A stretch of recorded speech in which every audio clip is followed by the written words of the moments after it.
But I was following you on Twitter during this fight. Yeah.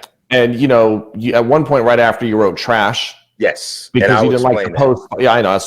Yeah. So yeah, it right after the fight, and I'll give him a break, obviously, because it's a fight. Right after the fight, Justin Gaethje walks over to him to congratulate him. Jones gives him a hug, and he literally pushes Justin Gaethje off.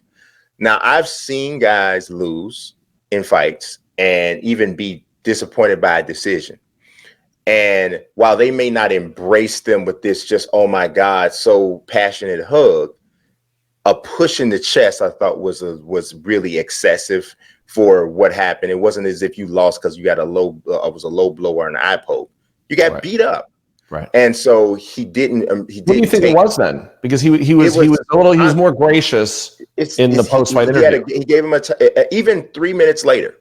They ended up shaking hands and hugging and all that. Yeah. It was, but what it really was I just lost, and I'm totally not used to losing. I just won 12 fights in a row, and it's also frustration because, as I said, Tony Ferguson has had a really turbulent career, and much of it has not been his fault.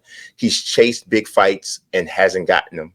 He should have had a title fight already. He hadn't had a real title fight. This was an interim title. He'd already had the interim title. The frustration of setting up a fight with Khabib Nurmagomedov 5 times, only to have it canceled each time. And then now I get a replacement guy, and this guy happens to have my number. Yeah, I'm pissed. I'm pissed. And I understood it.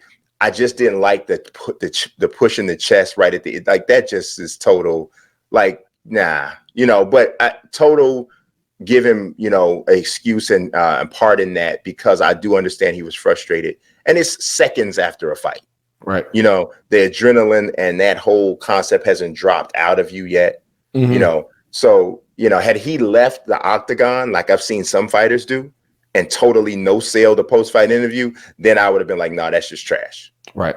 But he didn't do that. So, right.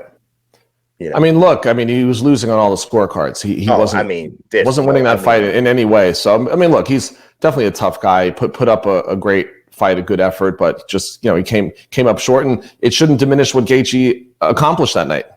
No, yeah, definitely. CJ Ross could have scored that fight correctly. It would have been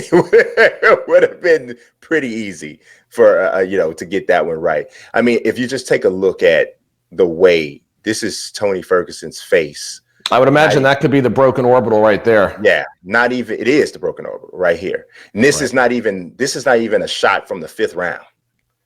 Okay, this is like the end of the 3rd round is what we saw. So it was just really a one-sided beatdown. And to be honest, I've never really seen anybody totally dominate Tony in that way. So it was pretty amazing.